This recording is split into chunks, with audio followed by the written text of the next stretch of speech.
And hello, movie lovers, and welcome to the show. With me, I have Maria Brendle with me, and she's actually the director for Ala Kachuu, Take and Run. Tamika and I got a chance to review this film. This has actually been nominated for the Academy Awards for Best Short Film in the Live Adaptation section of the Academy Awards Association. I just want to say welcome to the show. I do appreciate you taking the time out of your day to talk about your film. I really enjoyed it. My question is this for you going right out of the gate here. Where did you come up with the concept for this movie? What inspired you to make this film? Yeah. Hey, John. Thanks for having me. You're very welcome. so, I made this film after a friend of mine was traveling through Kyrgyzstan, and he came back and told me about his journey and told me about the topic of bride kidnapping. And I never heard about bride kidnapping before. Neither. I was shocked, and I felt ashamed that I don't know that something like this exists. So I started to research, and I learned how many women are victims of bride kidnapping. So I thought it's not enough to just be upset. I have to do something. And as a filmmaker, of course, Right. you can say movies are something like my peaceful weapon. So I I wanted to make a film about it. So let the people know that something like this exists in our world. So a long journey for me started because it was a lot of research. I'm based in Switzerland, and it's a film about another culture. So I really had to learn a lot.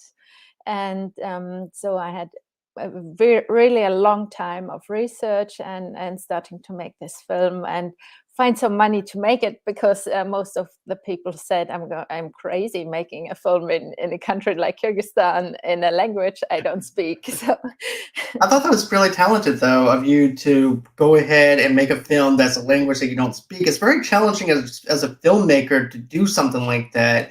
And also, too, you're bringing something to an audience that doesn't even know that this even exists in other cultures or anything like that, too. This is why I like the film so much and why I like foreign films. I like learning about other people's cultures, other people's religions, and stuff like that on the way they do things. This movie shocked me at the way that it's actually brought up, and shocking in a good way in a sense, because it's actually a movie that needs to be told, because it needs to be brought up to people's attention. Yes, we heard about human sex trafficking and stuff like that, but we never heard of this kind of situation where you're being kidnapped and being forced into marriage, which is totally different, which is yeah. something that I'm actually surprised about, to be Yes, yeah, honest. yeah, me too. So the first thing, what was in my head was, how can the girls becoming an age of 15, 16 live with this fear? Every time when they leave their house, there can come some man and just kidnap them and bring them in a complete new family, and they have to live with strangers. So I thought about the girls becoming 14, 15, and their everyday fear of being kidnapped. So this was in my head at the beginning. How can they live with this fear? I can imagine, because with the character herself, she's stuck in this whole entire cultural world, and you can definitely tell they still live like in like the 1930s, for example. I put it at like Sicily back in 1930s, where you have the tiny village, and then that's all she knows. She's isolated from the world of the present day, and she's trying to get her life together, but the parents are just stuck in their ways and their culture, to realize that she's trying to better herself so the way they can have a future as well and everything, and say, hey, look what I've done for you. And then they're like, they don't even want to have it or anything Yeah. like that. And that was really shocking to me, that they're so stuck in their own culture and their own ways of doing things that they will actually shun away their own daughter and Yeah. everything too. And that's also the same thing with her friend, which is something that I was really shocked as well. Yeah. So um, bride kidnapping is illegal by law. It's not allowed, but Okay. the culture, the tradition is higher than the law. So there are a lot of family putting this tradition and what will the neighbors say and the friends say higher than the law. And so this is the desire for the girls. They have no place to go. They don't know where they can get some help, because when the family says you have to marry this man, you can't live anywhere. So it's really a hard situation for so many girls. I can imagine because, you're just minding your own business. Next thing you know, you're getting shoved into a car. And also, too, I mean, that's unbelievable that they would actually choose their own traditions over the law, even Yeah. though it goes against the law. And it just goes to show you that if you believe in something, they're going to go and take it that extra mile to where they can actually have that. And also, too, I also said this is even dangerous for the kid, for the son, because you don't know what kind of implications that you're actually putting on the son to actually do this if he didn't come back with a girl, because he could have actually been killed or gone or shunned away from his village. So it's like you're stuck in the middle and you don't know what to do. Yeah. And like I said, this is a movie that needs to be told, and I'm glad that you told it the way you did. The cinematography is fantastic. We were talking about the budget earlier. Like, how much did it cost to actually make this film? Yeah, so we had 290,000 Swiss francs. So it's around about 200, and I think, yeah, something like Okay. $300,000. I'm not sure. So yeah, but at the beginning we had no money, so we had to make it like in little steps. So because I want to go to Kyrgyzstan for research, and we had only less money, and I had a short time, and I did the research. I visited marriage ceremonies and location scouting, casting. We have to be very fast, but because we had a short time in Kyrgyzstan, and after that we searched for more money. So only because we get some crowdfunding from people who said, okay, make this film, tell those stories, we could finally make it. And so it was a really long process to bring money together from different points, and a lot of helping hands, because without this people who said, okay, here's some money, please make this film, it wasn't Right. possible just by this film foundation things. It was not possible to make it with this money. Yeah. It's very impressive that you managed to make this kind of film and you were able to travel to the country and film this the way that it needed to be filmed. Because I feel like if you filmed it somewhere around your locations and stuff like that, it would actually be hard to do the things that you wanted to do, especially keeping up with the traditions of the family, and then also too going into the city lifestyle of that world as well. So you definitely do need to be in that world, in that setting. So I thought the cinematography was fantastic. I thought the locations were really it is actually the capture within itself, though the world, and also too, like I said, that little village to me tells a story and is a character in its own right, and you are actually able to explain the traditions in a perfect way. And I also like how the main character is the mother's teaching her how to make bread, and it's like, well, if you don't know how to make bread, how can you go ahead and marry somebody? Yeah. So they're very shut off from the outside world. And that is something that I thought that was very shocking as well. And like, because at first I'm like, okay, is this, yeah, at first you don't know if this is actually taking place in modern day or not because of the fact that this is a tiny village. Then once you realize, oh, okay, so she wants to better herself, so she's going out into the city to see her friend, and there's like, oh, her friend's not any good, but turns out her friend's okay. She's just trying to help her. She also wants to help her friend to better herself as well. So you have two characters that have been pretty much shunned away from their village, and the mother goes, "It's okay. Let her go on ahead, do whatever she wants. She'll be back. She can't even get a job." And then all of a sudden, I like how you did this. It goes from them talking about that, all of a sudden, there goes the help wanted sign at the bakery, which I thought was perfect. It's like, oh yeah, well, guess what? I'm gonna go on ahead and get myself a job now. So she knows that she can't make it on her own without money or anything like that. So I thought that was a perfect way of actually telling a story well. Thank you. Everything about this film was perfectly well executed. I just want to tell you that.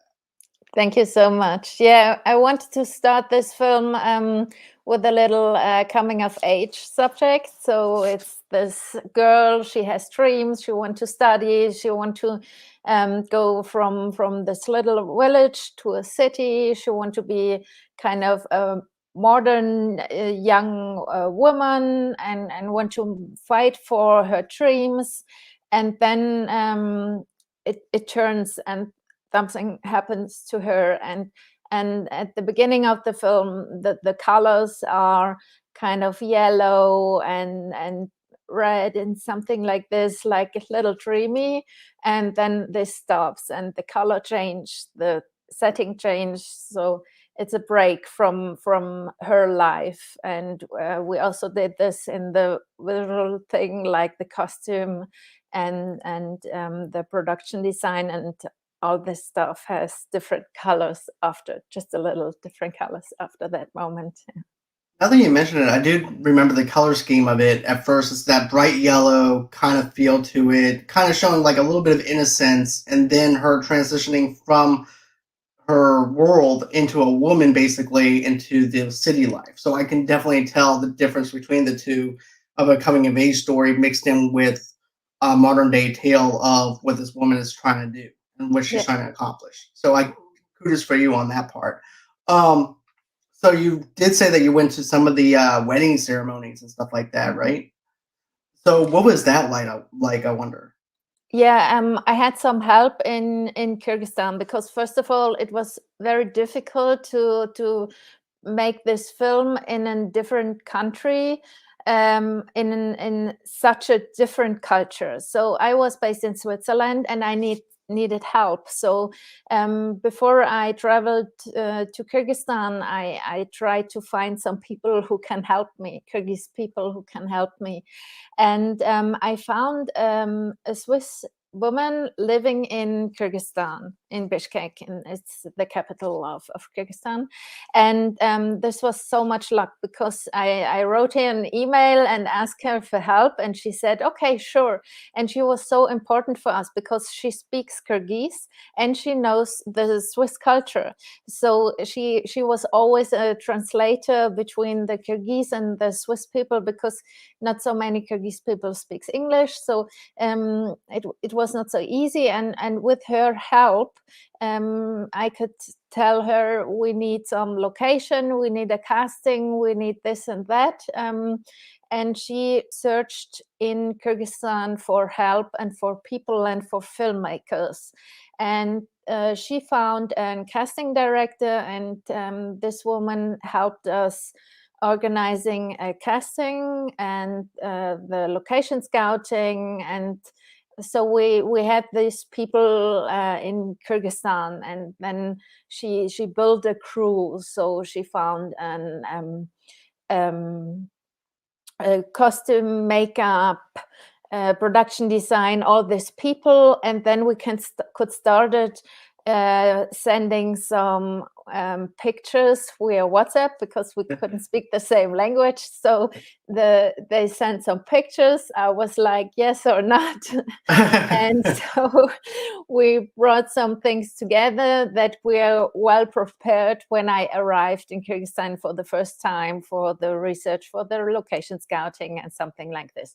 And in this time, when we did the location scouting, she said, okay, there's sitting a group of men. I think they are going to a wedding. I asked her. And then she was away and talked to them and came back and said, okay, at 5 o'clock we can go to this wedding. So this was not a kidnapping. Okay. It was arranged wedding between the Okay. parents. I got you. And a Kyrgyz wedding is more than one day. It's mostly 3 days.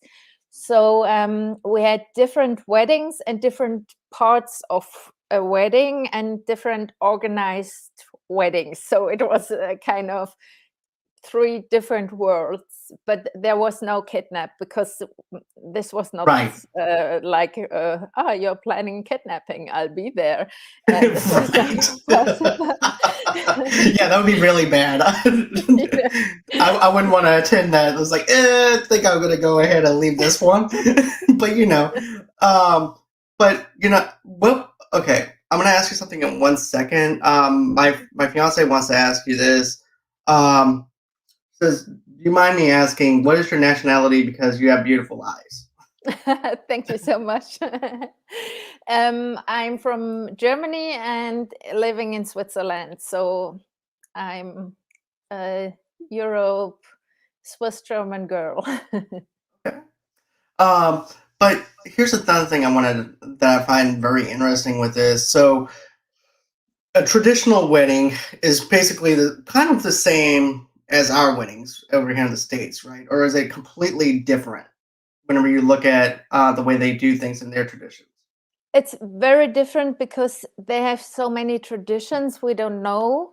So we were on a ceremony and there were really actors making something like an old traditional, it's kind of a theater, um, with this costume and dance, and it's really different. And the most important thing is the girl is giving to the new family. So there's a lot of things happening between this mother-in-law and a bride, like the scarf. They put on a scarf on a girl, and when she takes it, she accepts the marriage and is in the new family.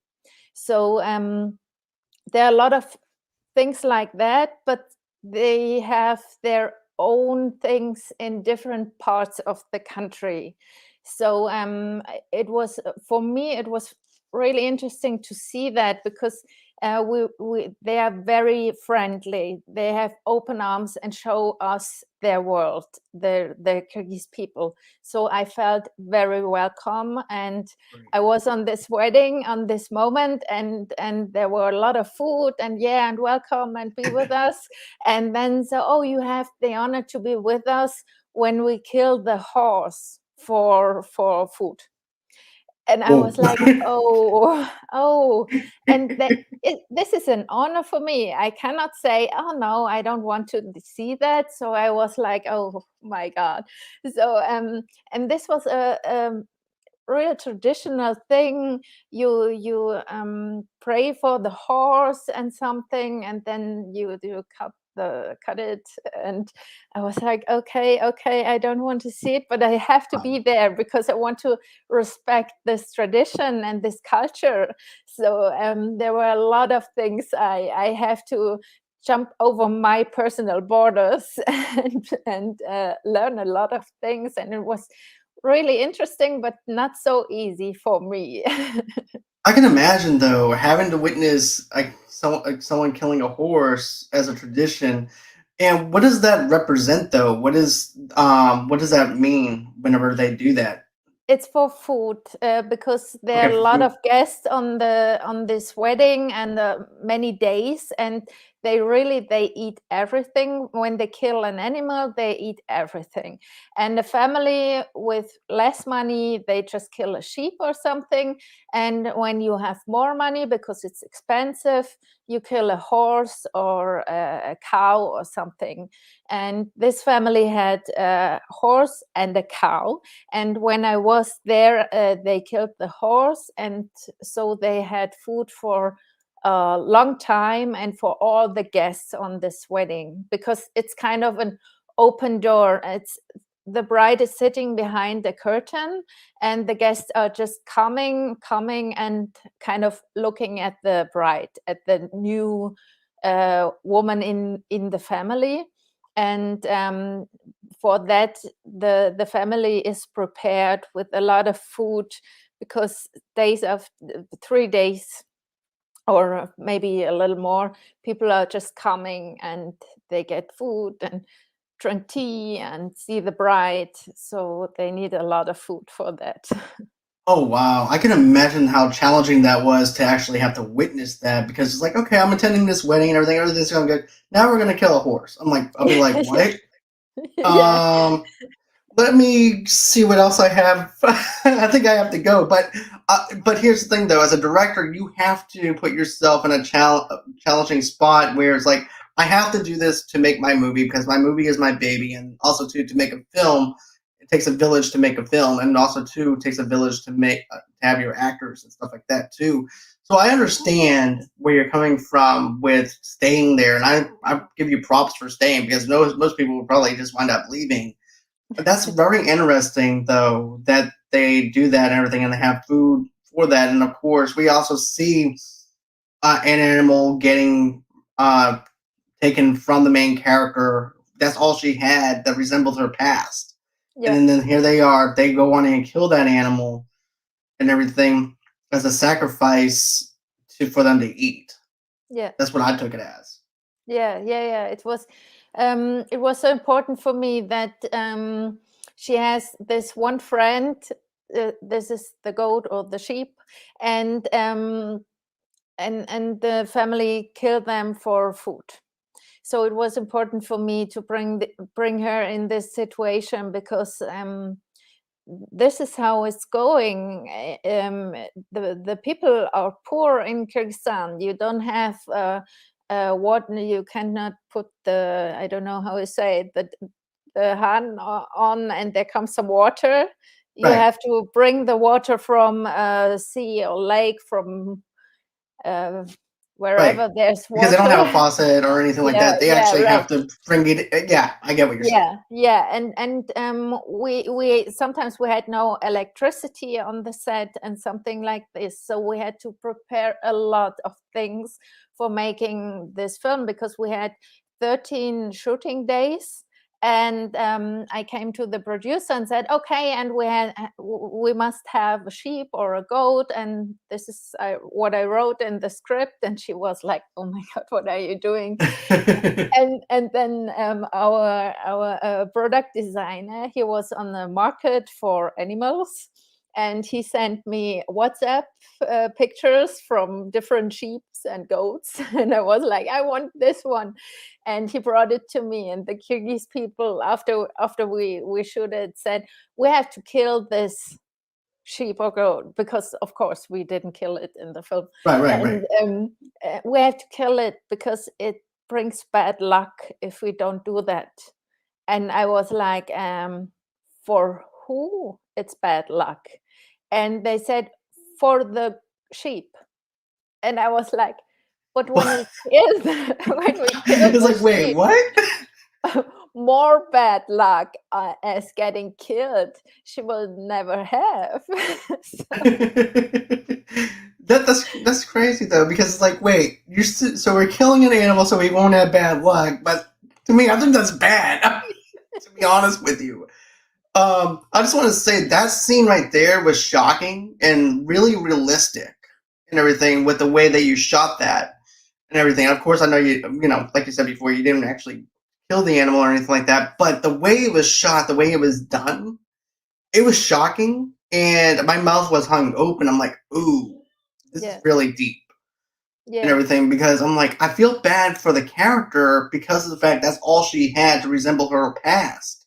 yeah, And it right, felt like that she had a sense of wholeness now because she's coming to terms with her husband a little bit, but at the same, and then that winds up being like the final straw. She's like, no, I can't do this like I thought I could, so I'm gonna go on ahead and try and find a way to leave. Also, too, the grandmother in this movie at first, you know, which is also the mother-in-law of, or the grandmother of the son that's getting married, yes, and you know, she winds up being the strong one for her in a sense. Oh, pretty soon you have tears right now, but then later on you'll have tears of joy. I'm like, what? And then she winds up finding out this is not going to be the life that she wants. So she yeah, tries to help her the best way she can possibly can, without the family knowing. So I like how the grandmother or the mother, you know what I'm talking about, goes from a transformation of her traditions and then ignores her traditions to save somebody else and does a selfless act. I like that. Thank you. Yeah, it was. I had the idea of this character because I learned when I did the research. I learned that um, kidnapped women also bring their son like to be a kidnapper. So they say bring a woman in this house, I need help in the household or something, bring a woman. And many older kidnapped women are saying, okay, I survived it, yes, it was bad, but I did it, yeah, my life is okay. So it's kind of okay for them when the young girls have the same fate. And I wrote about it and I thought it's interesting because this is a circle from a women topic. This brings a kidnapped woman in a family, and when their children are older, suddenly it's okay to kidnap another girl, and this girl comes to the family, and I thought about it for a long time. Why is it like um, from a This is hap- victim to bring this tradition in a new generation? So it was very important to me to bring this on this woman circle and not just say, oh, this is a bad guy and the men are evil and they drink alcohol or something like this. I want to show that this circle of kidnapping, there are a lot of victims. Of course, the girls, but also the boys, because he wanted to marry another girl. So he had no choice either. So yeah, it was important to me to bring these different generations of women in this film. right, because that's another thing I mentioned on the review that I did. Like you can feel bad for the woman character, but also too you have to feel a little bit of sympathy for the men that are doing this because they're caught up in the middle of this. It's like, well, damn if I do and damn if I don't. If I don't bring back a woman, what's going to happen to me if I Yes, don't right. kidnap this woman? Yeah. And therefore he's stuck in this situation too. And it's like, okay, and really, what I was hoping for, maybe the both of them coming together and escaping together to get away from the traditions of the family and stuff. Yeah. But he's so wrapped up in the tradition as well to the point where it's like he's willing to do anything for his family to please his family. And it's hard to actually come to grips with that because you're trying to do what, according to them, is right. But at the same time, you're also fighting your own self consciousness and trying to do something noble for somebody else. And it's hard to balance that when you have so much stuff going on. And, you know, you really feel deep for the men as well. And I didn't feel like that you did that where it's like all men are douchebags and stuff like that. They're drunks and also to womanizers and stuff like that either. You have a man who's stuck in the traditions, into the ways of this tradition, and it's getting in the way of everything else. And that's exactly how I felt. Because I even told Tamika this. I said, you can feel sympathy for the main character, but you can also feel sympathy as well for the man because that's all he knows and everything too, because that's the tradition that his family is carried on from day one since he was born. So that's all he knows as well. So it goes for both sides of the spectrum. Right. Yeah. There are a lot of victims in this tradition, you can say. So there's also the victim of the friend, Oksana, the friend of her. She escaped, but she's also a victim of the tradition because her family breaks up with her. Her mother is a victim because everybody is laughing at her and talking about her in this village. So the border between mother and daughter is broken because the daughter wanted to be a part of this tradition. So there are a lot of victims in this tradition. So you see, this is a huge thing that cannot just be stopped from one to another moment, because are girls and women. They grew up knowing that they can't make an own decision, or a decision without asking a man, for example.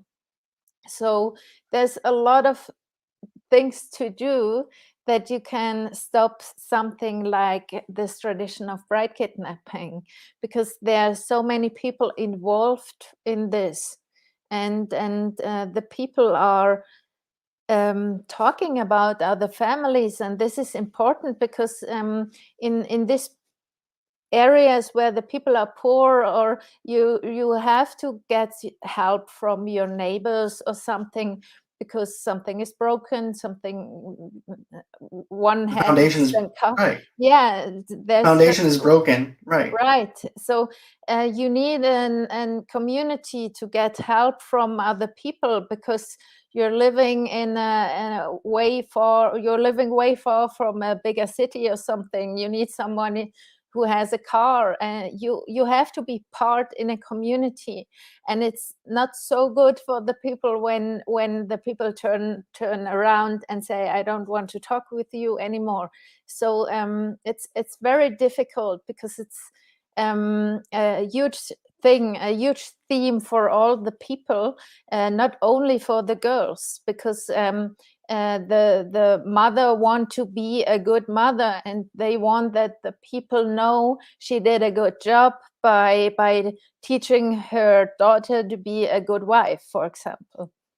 Right, because the mother wants what's best for her daughter, but also too, it's in the wrong kind of way, even though they see it as right.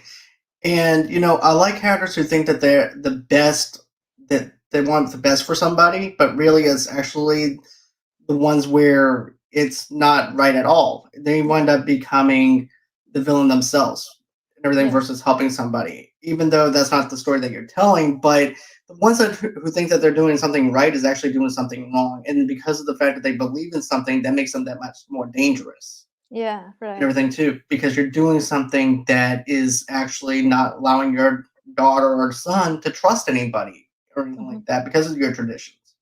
And Yeah. the traumatization of being kidnapped, and also the traumatization of pressuring somebody into kidnapping someone for marriage for the sake of the family, that is really impactful and very traumatizing as well on that end too, because of that. Yeah. Yeah, right. And my other thing is this too. I know that you said that there was no power in some of the when you were filming. Was that, I bet that was challenging though. I bet you had to go through a lot of batteries and charge things up before even getting into that. But how did you manage to do that without the power? Was it just switching up the batteries of your cameras and stuff like that, or what was the process of that like? Yeah, we organized to say generators. So they made the power when the power was gone. So we had two of this, because we knew this happens all the time. So yeah, we had to be careful, and we had two generators. So we bring them on, and our sound engineer was like, no, no, no, it's too loud, but so we can fix the problem. And yeah, we knew what we did, because we had some time in Kyrgyzstan before the first shooting day. So I was there 2 or 3 weeks before we started shooting, and we tried to prepare all this situation. So there was a lot of things the whole crew had to prepare and think about. And the other thing was, in Switzerland, when you say, okay, we start shooting at 8 or something, and the bus will come at 7 and pick you all up. At 7, the people are ready and standing there and waiting for the bus. In Kyrgyzstan, when you say, okay, come at 7 and pick the crew up, Yeah. It's like It's it takes a like, long time for them to get there, or is it just yeah, like they're not set it's up and ready like to go? 7:50 is also 7. So, the first days, our person, her name was Nadine. She was this Swiss woman living in Bishkek, and she knew the difference between Swiss people and Kyrgyz people, and she knew when you say a Swiss person be there at 7, she will be there at 7, and when you say a Kyrgyz person be there at 7, it could be 8 or 9. So she took a lot of time to preparing the Kyrgyz crew to tell them, okay, these are Swiss people, and when there is 7 o'clock, you have to be there at 7 o'clock, not 5 minutes later, 7 o'clock. And on the first shooting day, the driver came 15 minutes later, but never again. It was just a problem of the first shooting day. I guess I belong in Swiss though too, because I'm actually precise on certain things though as well. Because I don't like to be more than 5 or 10 minutes later for something. It has to be precise right on the dot for me though too. So I can definitely, I can definitely relate. On that as well. Oh man. But here's another thing though too. How long did it take for you to shoot the film and everything too? Even though this is only a short film, there's a lot of detail within the short films, which is why I like short films, because you can put a lot of details within 30 minutes of the film or 10 minutes in the film. So how long did it take in the editing process? So I started my research on 2016. I did 2 years research, and I traveled the first time to Kyrgyzstan in 2018. I wrote the script and everything. We shot it in August, September 2019, and we had 13 shooting days.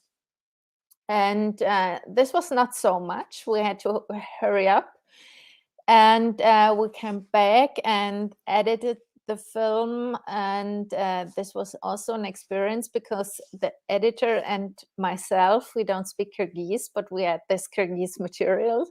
And we finished the film in August 2020. So all around was working on this film was for 4 years.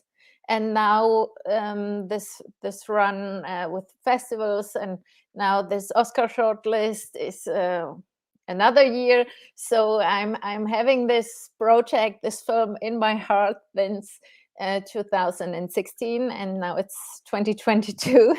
And yeah, the process of shooting was just 1 month in Kyrgyzstan, a little bit more than a month in Kyrgyzstan, Not bad. and 13 days of shooting was it? Yeah. Okay.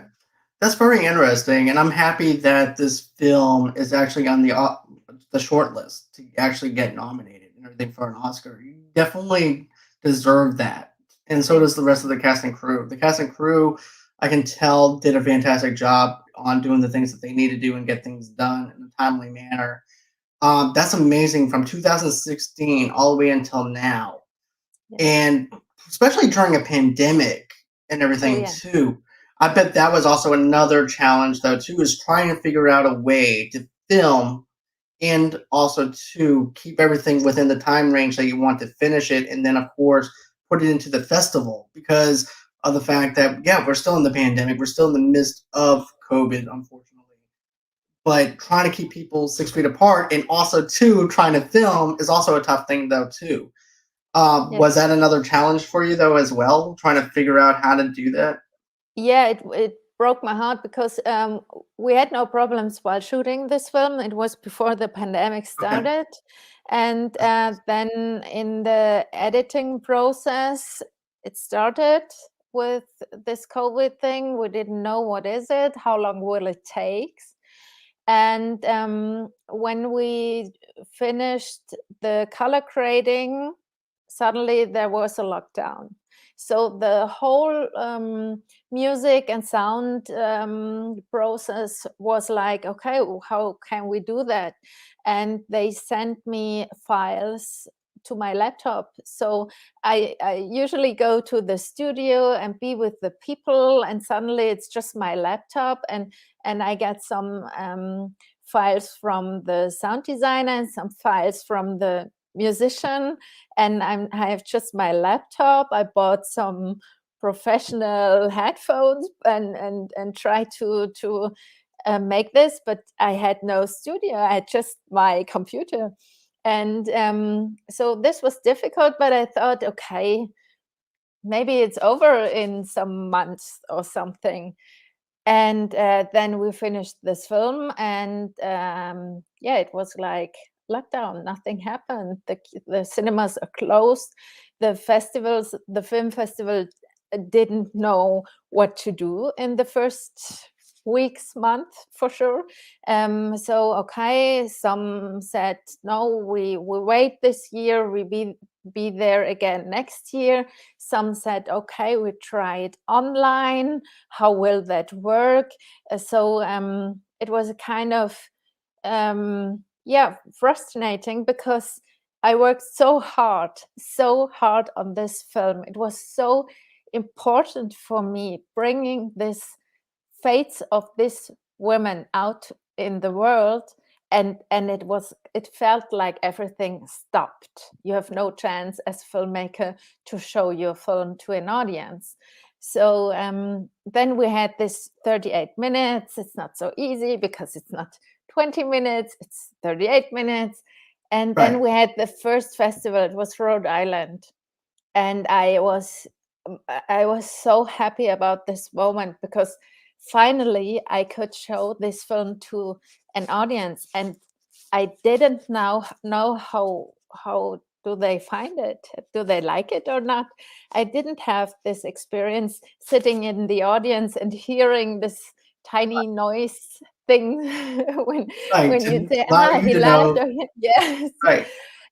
And we won at the Rhode Island. We won the first prize on the Congratulations on first that. time we showed this film, and this was so important for me, because as I said, I had to climb over my personal borders, because of course I was afraid that I cannot make a film in another country, not speaking this language, not growing up in this culture. Of course I was afraid I can't make it. And suddenly it was like, okay, it's going on. There's something happening. Of course I have no audience experience, so I'm just at home on my computer, but the festival started to show this film, and this was so important to me, because this is why I did it, of course. And so Right. and of course the 38 minutes are not so easy to bring to the festivals, because I understand they can show three other films in this time. And yeah, and suddenly this Oscar race started, and I'm so happy and grateful that I'm on this situation, because we are now so much more people. So it all started with this idea, bringing this topic out to the world, and now women are helping me to to bring this film out, talk about it. Some schools are using this film for their for the kids, telling about this topic, and learning how it's, yeah, how you should treat women. And this is amazing for me. So this is I why I like did it. it. Yeah. I like how impactful it is. It's very impactful, to be honest with you, to know that it has that much legs to where it's now being able to be amplified through teaching and allowing people to know what's going on in other countries, traditions, and also to allowing everybody to know, hey, look, there's other things besides sex trafficking. There's also now marriage trafficking. That's what I call it, as marriage trafficking. But Yeah. you know, it's very scary in that culture and that whole entire, tradition and everything. And we can get so caught up in our own traditions that we ignore everything else. Right. Yeah. And I mean, we can actually, with our own traditions and stuff like that, we can actually feel like the parents do in pressuring Yeah. people as well. That can also be another relatable thing as well. So you can use certain elements in this thing to even represent yourself, or you can go on ahead and look at how we as humans look at stuff Yeah. differently now and how to treat others differently as well within other cultures. So that's Yeah. something that I really like is when a movie can impact me in different ways and has different layers to a film to make me think of other things outside of the film element, which I think that you've done. You told the story that you needed to tell. You did a fantastic job with that, and you were careful with the way you did it and everything too, and putting the characters exactly where they need to be and tell the story that you need to tell. Um, there was also something else though too. There's no backlash with the way you did anything or anything like that, right? Everything they were very welcoming. They were able to explain the traditions with you in the way that it needs to be told, right? There was nothing really bad that was going on within the film itself Yeah. on the locations. Yeah, we prepared that a little bit. So when we traveled to Kyrgyzstan and we had some equipment with us, of course, when the people ask or the security people ask, what is it? We said, yeah, we're making a travel documentary about your beautiful country. So we didn't tell something about, yeah, it's a film about your tradition of bride kidnapping. Right, right. Like I could say, no, that's not going to happen. I could just see it, but So we were very quiet about that, and of course we had our crew, and for example at the casting I always ask, we do a film about bride kidnapping. It's called Ala Kachuu is the Kyrgyz name. We do this film about Ala Kachuu. It's critical. Are you okay with that?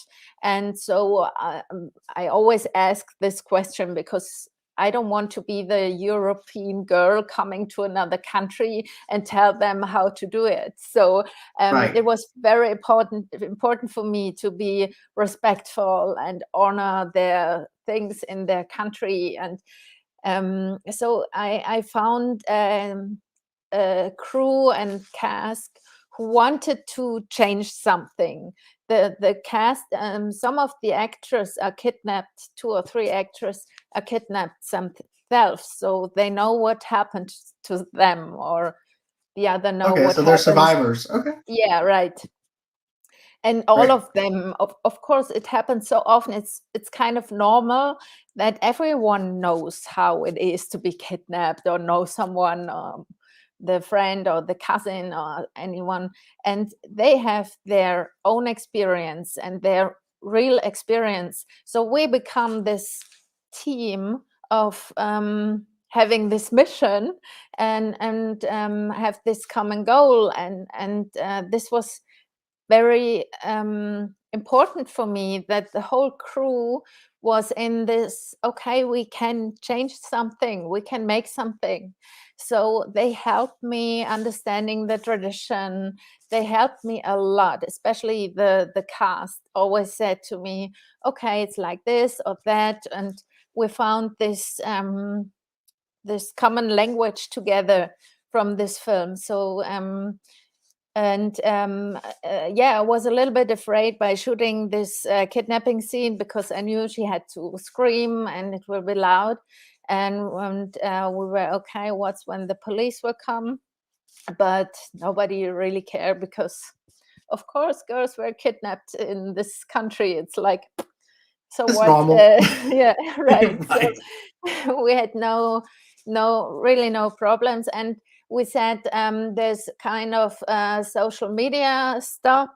Um, we only post things when we are not on this place anymore, because we had some different locations. We were in Bishkek in the city, we were in Kochkor in this village and something like this. So it was forbidden for the whole crew to tag where we are at the moment. So you can post everything, but 2 weeks later, for example. So Okay. this small rules we had. And of course in Europe or in the US, when you want to shoot anywhere, you have to get a contract and ask Permits for and that. Yeah, right. Ask for that. And we asked the Kyrgyz people, should we do that? And they said, no. When they know you're shooting, they are coming. So don't do that. Pay when they come. So oh, it's cool. Okay. yeah. So That's we had totally no different. problem. Yeah, really. Yeah. Wow, that is so interesting, Maria. I'm just gonna tell you this. I enjoyed your film. I'm glad that it's doing well. I'm hoping that you guys win the Oscar and Thank you so bring that back over to your country and everything, so the way everyone can celebrate it and much. everything. You have accomplished something that I don't think has been told and needs to be told, and bring it to people's attentions, and also to having people teach what's going on in other countries is also very important and very vital.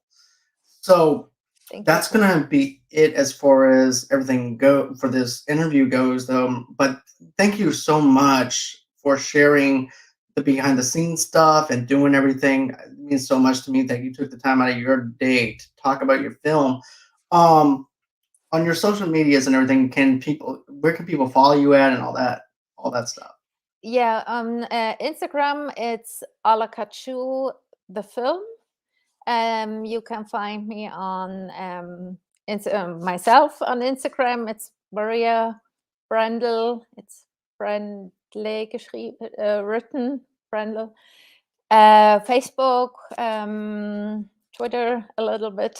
So Okay. you can Google me or find me on Instagram or something. So we try to be interesting and updated, and where you can watch the film and what's happening. So we'll be there, and I try to write everyone back, because I'm very grateful for that. I get a lot of messages from people who watch the film and think about it and have questions or something. I'm so grateful for that, because most of the time I have no chance to have a personal experience with an audience. So this is amazing, and I want to really Yeah. thank everyone who wrote me. So yeah, thank you for giving me this time talking about this film. Oh, you're very Um, welcome. I enjoyed it so much. Thank you very much. You're very welcome anytime. And anytime that you want to be on, if you don't have anything to promote or anything like that, let's keep in touch. We'll do a show or something and stuff like that too. I like to collaborate with other filmmakers and also indie actors and actresses as well, with movie reviews or movie news and stuff like that. So you're all welcome Perfect. on the show anytime. So Thank you anytime so you want much. to, you're very welcome anytime. So, if anybody wants to follow me, all you have to do is go to Instagram at Movie Lovers TV Loves Unite on there. Of course, on Facebook at Movie Lovers TV Loves Unite, and underneath the same brand name on Pinterest as well. If you want to get an audio only podcast every episode and mini episodes that we do here, you guys can also get that where you guys get your major podcast at. Also, too, I also teamed up with Two Blur Girls podcast. That's where Tamika's podcast is. And if you want to go ahead, donate $5 to her podcast.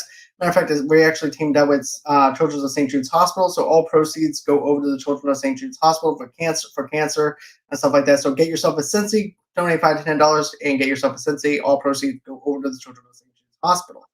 Then, if you want to donate to me, you guys don't have to, but if you do want to show us some love here at Movie Lovers Night, all you have to do is GoFundMe.com/Movie Lovers Podcast. That's just to go ahead and keep the lights on here at Movie Lovers Night. But if you can't, that's totally fine.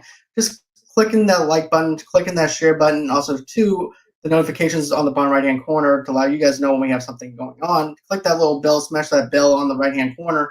Also, too, comment below is also another thing too to help people find us. Rate us on Good Pods. Good Pods is basically social media for us, though, as podcasters. If you're into podcasts and stuff like that, rate us. You can rate individual episodes, and you can also go on ahead and comment on each individual episode as well, and we'll reply back to you. And Then, of course, go ahead, rate us on Spotify and also on Apple Podcasts. That's another way for people to find us. I do some videos from time to time and some PR stuff for TikTok. So just go ahead and follow me underneath Movie Lovers Unit 0. And then, of course, on Twitter as well at Movie Lovers Unit. And then, if you want to reach out to me, just go ahead and email me at movieloversunite@gmail.com. And that's everywhere you can find me at. Thank you so much, Maria. It's been great and a pleasure to have you. And it's an honor to have you. I can't wait to have you back here again, hopefully holding up an Oscar trophy right in front of me. So Thank you I just so want to much. say you're very welcome. And always until next time, everyone, have a blessed and safe day and have a great day. Bye bye.